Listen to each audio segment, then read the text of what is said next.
Hey there, it's Susan Pierce Thompson, and welcome to the weekly vlog. So I waited all week, not knowing if I would shoot a vlog this week. I'm still sick with COVID. I am luckily, thankfully, not in a bad way with it though. Like my oxygen saturation is fine. It's not in my lungs. It's just my energy. I feel like I have mono, like I'm just so sluggish.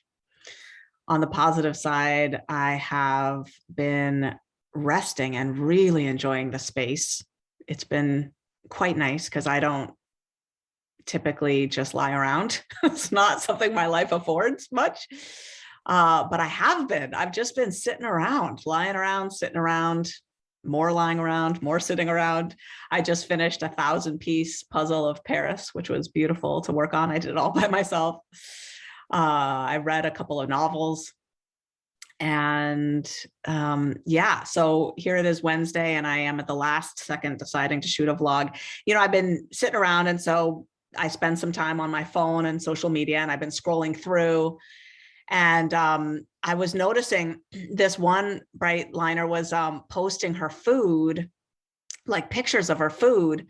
And just about every meal that she posted had a waffle in it. And I don't know what the waffle was made of. I'm totally, benefit of the doubt. Let's assume that it's some sort of totally Brightline compliant, like, egg and I don't know, whatever. Right. But, I don't eat waffles, and I typically don't teach people to eat waffles. And I think there are some things in the cookbook that are like muffins and stuff like that. I don't eat them. But, since Brightline eating started 7 or 8 years ago, there has been an explosion of foods that are like that. They're sort of Brightline questionable, or, things like egg wraps and cheese wraps and cauliflower pizza crust and I don't know, there's something called puff buns. I made a list of things that people have written in about. I don't even know what those are. There's lentil pasta and bean pasta and so forth. Ezekiel bread. All of these foods I would put in the same category of borderline. You can tell really quickly whether something is technically Brightline compliant or not. Just look in the first 3 ingredients and see if there's any sugar or flour or starch. Like some vegan cheeses have potato starch or something like that as the second ingredient. Don't eat that. That's flour, basically. But if there's no sugar or flour in the first 3 ingredients, then what? And the answer is rather complex, actually. It has to do with how risky you want to be with your program. Let me explain the science of what's not great about those foods. What's not great about them is that they're higher in what we call reward value, which is the excitement factor or the salience. I call them sexy foods. And what I mean by that is they give the brain a little bit of a wow, a little bit more of a light up, a little bit more dopamine, a little bit more of that pull that's going to keep the food addiction alive. And the downside of that is, number one, it ups the odds that you won't find peace, that your brain will still be looking for a hit from food, that you'll still be looking for the food to deliver something. And there's nothing wrong with enjoying your food. But the distinction I like to make is I enjoy my food like I enjoy a hot shower, which is to say a lot. I love my hot showers and I love my food, but I'm not thinking about it before or after. I'm not looking forward to it.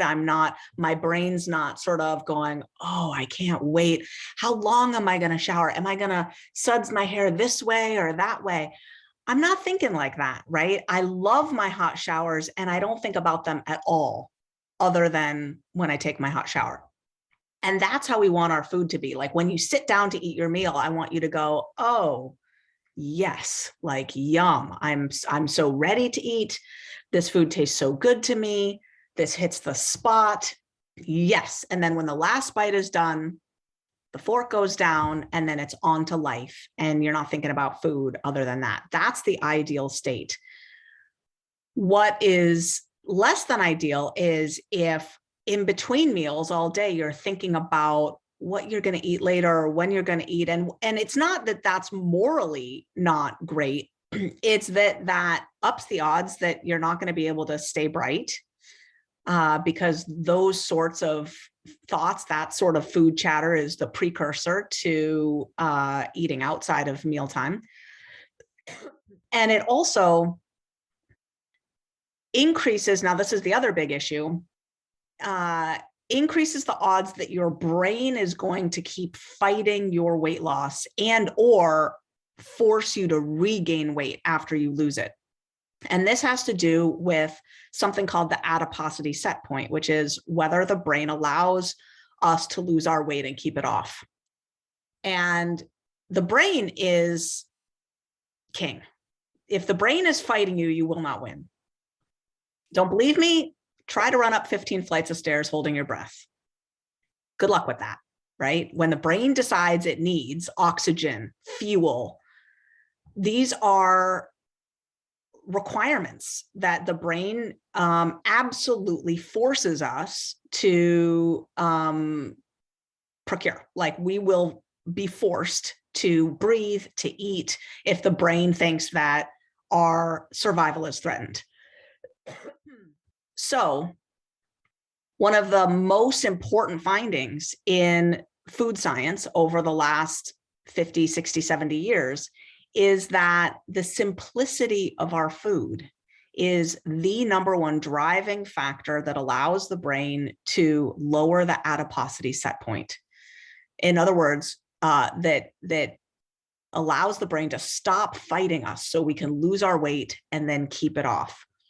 And by simplicity, we mean low reward value, not sexy food, meaning steam your green beans, grill your chicken, scramble your egg, put your beans in the crock pot, salt and pepper's fine. And typically fewer ingredients, fewer condiments, fewer spices in general lower the reward value of the food. Keep it simple.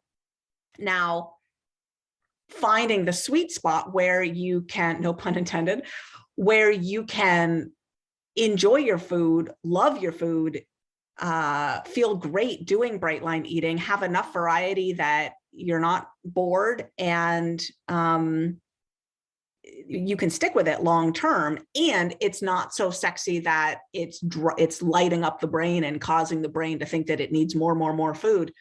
Finding that sweet spot is a trick, and it's an advanced strategy. I talk about this in the book Resume. I was just reviewing this book because I knew I put something in here, and I did. In fact, it's between pages 73 and 80. In this book, I have quite a nuanced discussion of the factors that go into getting this dance right. On the one hand, you could just follow the plan and avoid all of these foods. No egg wraps, no cauliflower pizza crust, etc. Right? No Ezekiel bread, no lentil pasta, none of it. On the other hand, you could have waffles every day with your meal, Brightline compliant waffles, and see how it works for you. And there's 4 questions, which are in the original book. The Resume book has a revised, much more in-depth and nuanced description of the 4 questions, which are a process for figuring out if it's working for you. But basically, it's all about risk. It's all about how high are you on the susceptibility scale, and how much risk do you want to introduce into your program? And there's no judgment around here about that. It's sort of like, if you want to go the route of trying these sort of, I don't know what to call them, borderline foods, I'll call them borderline foods, then that's totally cool in the gang. And you're going to get that profile of risk and reward. You might enjoy your food a little bit more. And you lower the odds that you will get down to your bright body and maintain that transformation long term.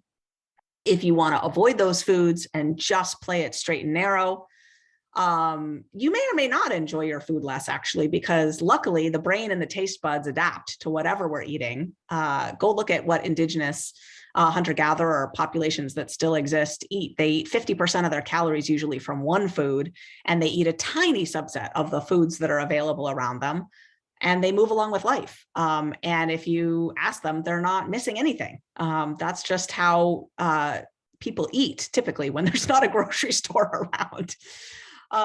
So you may or may not enjoy your food less, but you will definitely up the odds that you will successfully have your bright transformation and then maintain it long term. And it's sort of a risk reward profile that it's up to you to decide sort of how you want to navigate between those two things. And keep in mind that where you are on the susceptibility scale has a lot to do with it too. The higher you are on the susceptibility scale, the riskier it is. And that's just the unfair thing for those of us who are 10s on the scale. When you're a 10 on the scale, it's, you've got a brain that's going to fight you more. And that's just by definition, that's what it is. And it's not pretty, but it serves us to accept reality. So anyway, I was scrolling through social media. I thought this question has been floating around in our social media channels for a long time. Like, what do I think about these foods, all these foods that have come onto the market? And, each of us is going to need to find our balance point with each of these foods individually. You got to take it food by food, because one food that for some people is super sexy might be fine for you, and another food that's on the bright line eating food plan, like something like cheese, might not be workable for you at all, and you're just going to need to take it food by food. So anyway, I will go back to the couch now. Thank you for watching. I am feeling a little better. I think I am feeling a little better. I think you can probably see I have a fair bit more light in my eyes and a fair bit more energy. So that is good. Hopefully next week I will be all better. We shall see, but I'm being patient, and I just ordered another book on Amazon. So loving you. That's the weekly vlog. I'll see you next week.